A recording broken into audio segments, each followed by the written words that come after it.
السلام عليكم ورحمة الله وبركاته. الحمد لله رب العالمين، وأشهد أن لا إله إلا الله وحده لا شريك له ولي الصالحين، وأشهد أن سيدنا ونبينا محمدا عبده ورسوله الصادق الأمين. اللهم صل وسلم وبارك على سيدنا محمد وعلى آله وصحبه ومن تبعهم بإحسان إلى يوم الدين. أما بعد، سبحانك لا علم لنا إلا ما علمتنا إنك أنت العليم الحكيم. Alhamdulillah wa syukurillah atas segala nikmat yang diberikan oleh Allah Subhanahu wa taala.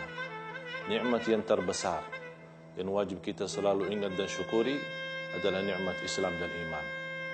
Nikmat juga sehat, nikmat umur. Sampai saat ini kita masih sama-sama mendekatkan diri kita kepada Allah Subhanahu wa taala. Di antara banyak kewajiban yang perlu kita lunaskan, yang perlu kita laksanakan, menjadi kesempurnaan kita ibadah kepada Allah Subhanahu wa taala. Karena asal ciptaan kita adalah beribadah kepada Allah. Sebagaimana firman Allah, "Wa ma khalaqtul jinna wal insa illa liya'budun." Kami menciptakan jin dan manusia untuk hanya beribadah kepada Allah.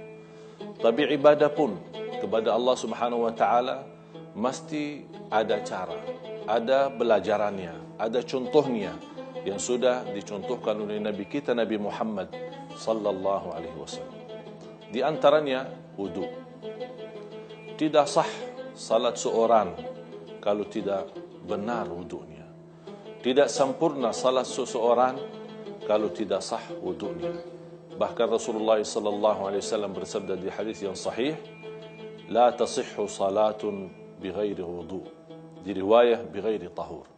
Tidak diterima salat seorang kalau wudunya tidak benar. Kaum muslimin muslimat yang dimuliakan Allah Subhanahu wa taala. Yang pertama, sesudah kita nawaitu, jangan lupa mengucapkan basmalah. Karena Rasulullah sallallahu alaihi wasallam menjelaskan tidak sah wudu seorang kalau tidak dimulai dengan basmalah. Dan basmalah mesti dilafazkan. Boleh bismillah dan boleh bismillahirrahmanirrahim. Kemudian kita mengambil air wudu dan kita jaga tidak boleh mubazzir saat kita melaksanakan wudu. Kita mencucikan tangan kita dari ujung-ujungnya, jari-jarinya antara jari, tolong dijaga. Ini perlu sangat diperhatikan. Kemudian yang kedua, kita langsung umur di mulut kita sama hidung kita. Boleh 3 kali, itu menjadi sunnah. Kalau cukup dengan sekali, itu menjadi wajib. Dan kalau kita menjaga wajib dan sunnah, itu sudah luar biasa untuk menyempurnakan wudu kita. Kemudian kita lanjut dengan ayat yang sudah dijelaskan dalam Al-Quran. Suratul Ma'idah, ayat yang ke-6 atau surah yang ke-5.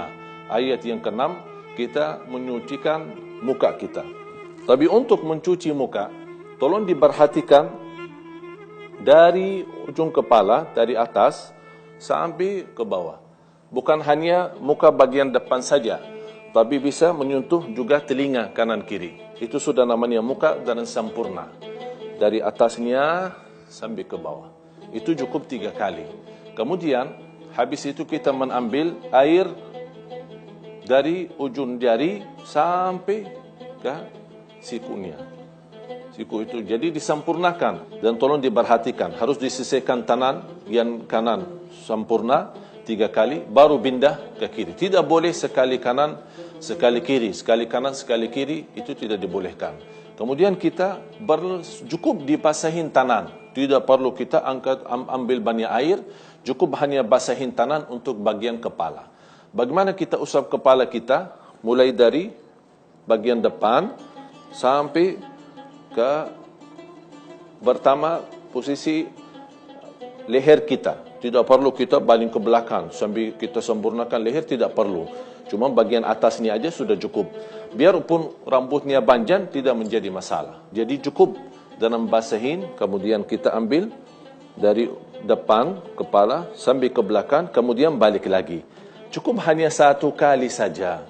Itu yang sempurna. Di mazhab Imam Syafi'i membolehkan bagian daripada kepala. Basahin tangan kita, kemudian kita usap bagian depan, yang termasuk ini juga kepala. Karena Allah SWT menjelaskan, "Famsahu biru'usikum." Di sini tafsiran biru'usikum, apakah kepala sempurna atau bagian? Dua-duanya boleh. Kemudian bisa dibasahin jarinya. Tidak perlu tangannya semua, hanya jarinya dibasahin kembali. Kemudian untuk mengusap telinga kita, kanan kiri bisa dimasukin bagian, kemudian dari belakangnya untuk membersihkan. Ini semua untuk menjaga kesempurnaan wudu yang sudah dianjurkan dan diajarkan oleh Nabi kita Nabi Muhammad sallallahu alaihi wasallam. Kemudian yang terakhir, kita bisa mencucikan bagian kaki kita. Tapi yang perlu kita perhatikan, tidak cukup hanya kita basahin kaki kita atau kita siram air di bagian kaki kita, tapi tidak perlu, istilahnya kalau boleh dipicit ya, bukan diusap ya, dari bagian jarinya, antara jari, karena banyak tersimpan kotoran, kita tidak pernah perhatikan. Ini juga salah satu sebab yang membawa kita atau tidak menjadikan wudhu kita sempurna. Jadi perlu kita menjaga bagian kaki, bukan hanya dibawakan air atau disiram air, tapi kita juga harus gosok antara jari, kemudian khususnya bagian belakang. Bahkan Rasulullah SAW sudah menancam di hadis yang sahih, wailul lil a'qabi minan nar, celaka bagi orang-orang yang tidak menjaga wudu sampai ke belakang mata kakinya. Ini kan ancaman berat, bahkan diancam dengan neraka, na'udzubillah. Oleh karena itu kita pasti jaga, karena ini juga saat kita menjaga wudu bukan hanya terjamin ampunan dosa, tapi tambah lagi mendapatkan cahaya yang sempurna, di atasnya lagi salat kita pun menjadi sah. Begini sudah kita sempurnakan wudu kita dan selesai doa. Saat kita selesai wudu kita, jangan melupakan bawa doa Nabi kita Nabi Muhammad sallallahu alaihi wasallam. Dan saat doa, mau angkat tangan, tidak angkat tangan, dua-duanya boleh. Asyhadu an la ilaha illallah wahdahu la syarikalah wa asyhadu anna Muhammadan abduhu wa rasuluh. Allahumma ja'alni minat tawabin wa ja'alni minal mutatahhirin. Apa kata Rasulullah SAW? Barang siapa selepas wudu membawa doa ini akan mendapatkan pahala masuk surga lewat 8 pintu.